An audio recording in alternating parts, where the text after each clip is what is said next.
አይኔን ባይኔ ያየሁኝ ደግሜ ራሴን ተወዳጁ አርቲስት ተዋናይ የመድረክ ፈርጥ የሆነችው መስከረም አበራ በትላንትናው ዕለት የመጀመሪያ ሴት ልጇን በሰላም መገላገሏ ተሰምቷል። ለቤተሰቧ፣ ለወዳጅ ዘመዶቿ፣ ለአድናቂዎቿም የእንኳን ደስ አላችሁ መልእክትን ከወዲሁ ማስተላለፍ እንፈልጋለን። በርካቶች የደስታ መልእክትን በማህበራዊ የሶሻል ሚዲያዎች ላይ እያጋሯት ይገኛል። መስከረም አበራ ለትዳር ለፍቅር ህይወት በርካታ ዋጋን መክፈሏ የሚታወስ ነው። ይህኛው ዓመት ትልቅ ስኬት ያስመዘገበችበት ነው። ከስራ ባሻገር የግል ህይወቷ ላይ የሚነሱ ጥያቄዎችን እየመለሰች ትገኛለችና እጅግ በርካታ ወዳጆቿም የእንኳን ደስ አለሽ መልእክትን እያስተላለፉላት ይገኛል። የሰርግ ስነ ስርዓቷ ሲጠበቅ በአጋጣሚ ታላቅ የሆነው ደስታ ተሰምቷል። በርካቶች የእርግዝናዋን ጉዳይ በተመለከተ ጥያቄም ሲያነሱ መቆየታቸው ይታወሳል። ባሳለፍናቸው ወራቶች በርካታ መነጋገሪያ የሆነችባቸው ርዕሶችን በማህበራዊ ሚዲያው ላይ ተቀስቅሰው ነበረ።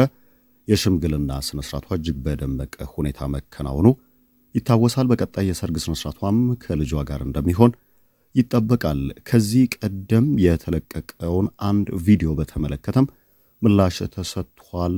የቤቢ ሻወር ፕሮግራሟን እያደረገች በነበረችበት ወቅት ላይ ከባለቤቷ ጋር የሚያሳይ ቪዲዮ በማህበራዊ ሚዲያ ላይ በስፋት ሲሰራጭ ነበረ። ጉዳዩን በተመለከተ መስከረም አበራ ምላሽ ሰጥታለች። ከዚህ ውጪ እጅግ አነጋጋሪ ሆኖ ከሰሞኑ እየተነሳ የሚገኘውን የበስንቱ ድራማና የኢቢኤስን ውዝግብ በተመለከተም አዲስ መረጃ ተሰምቷል። ባሳለፍነው ሳምንት ከኢቢኤስ ቴሌቪዥን ጋር የበስንቱ ድራማ ያለውን የቴሌቪዥን ስርጭት ቆይታ ማጠናቀቁ ይታወሳል። ነገር ግን በአራተኛ ሲዝን ዳግም በኢቢኤስ ቴሌቪዥን በስንቱ ድራማ ይመለሳሉ በሚለው ላይ እጅግ ያልተጠበቀ መረጃ ይፋ ሆኗል።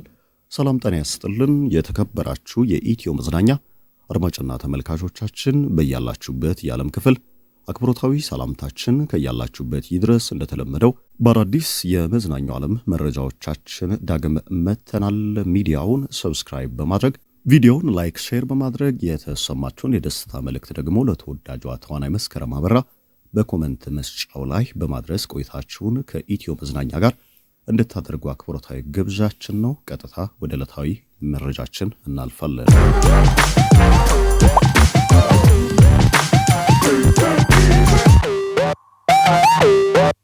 ተወዳጇ ተዋናይ መስከረም አበራ ወደ ሚዲያ በጉልህ ከመጣችበት ዕለት ጀምሮ የግል ህይወቷ በርካታ ጥያቄ ሲነሳበት ቆይቷል። በተለይም ደግሞ በተደጋጋሚ ልትመሰርታቸው ያለቻቸው የፍቅር ህይወቶች መጠናቀቂያቸው መለያየት መሆኑን ተከትሎ የፍቅር ህይወት አልተሳካላትም፣ ወደ ትዳር መግባት አልቻለችም።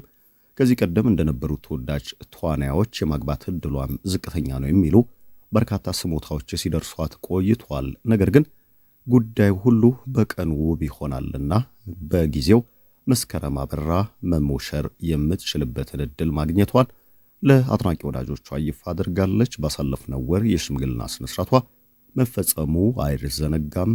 አሁን ደግሞ እጅግ ባልተጠበቀ ሁኔታ የሴት ልጅ እናት መሆኗ ተሰምቷል። ይህ ለመስከረም አበራ ለወዳጅ ዘመዶቿና ለአድናቂዎቿ ድርብ ደስታ ነው። እሷም የተሰማትን ደስታ አጋርታለች። እኛም በሚዲያችን ስም መስከረም አበራ በሰላም የሴት ልጅ እናት መሆኗን ተከትሎ የእንኳን ደስ አለሽ መልእክትን ማስተላለፍ እንወዳለን።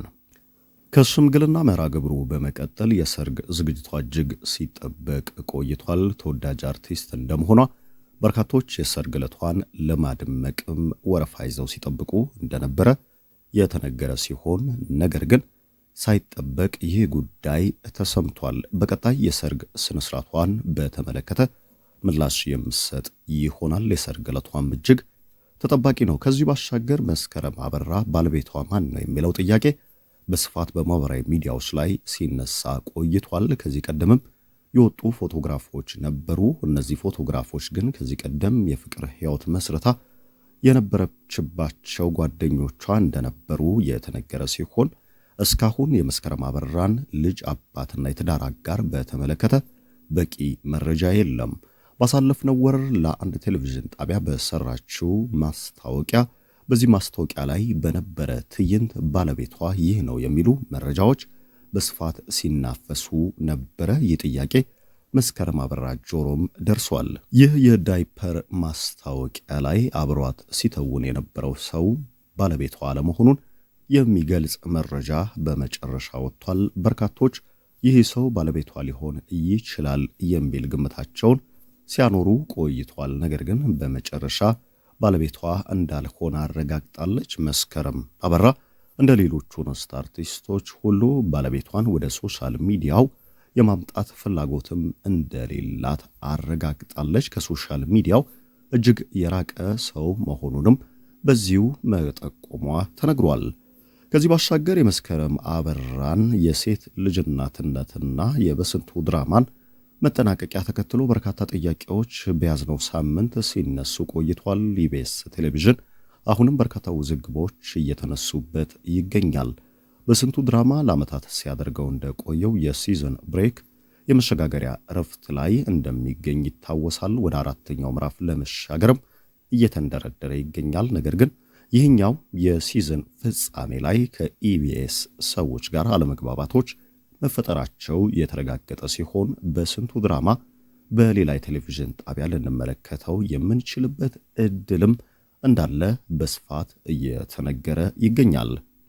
በስንቱ ድራማ በኢትዮጵያ የሲትኮም ድራማ ታሪክ የመጀመሪያው ባይሆንም ነገር ግን ለረጅም ዓመታት በቴሌቪዥን መስኮት ላይ በመቆየትና እጅግ የማይወላውል ከፍተኛ የሆነ ተወዳጅነትን ማግኘት የቻለ ተከታታይ ድራማ ነው። የዕለት ተዕለት የኢትዮጵያውያንን የትዳር የልጅ የማሳደግና የቤተሰብ ሕይወት የሚዳስሰው ይህ ድራማ በስንቱ እንዲሁም ሂሩት በሚባሉ ሁለት ባለትዳር ጥንዶች ገጸ ባህሪ እጅግ ተወዳጅነትን በሚሊዮን ተመልካችን ማፍራት ችሎ ለዓመታት በቴሌቪዥን መስኮቱ ላይ ታይቷል። በተለይም በዚህ ድራማ የመስከረም አበራና ያለማየሁ ጥምረት በርካቶች የወደዱት እጅግ እንከን የማይወጣለት የትወና ብቃትንም ያሳዩበት ጥምረት ነው። የኮሜዲ ዘውግ ያለው ይህ ሲትኮም ተከታታይ የቴሌቪዥን ድራማ በርካቶች በሳምንት ጠብቀው የሚመለከቱት ድራማ ነው።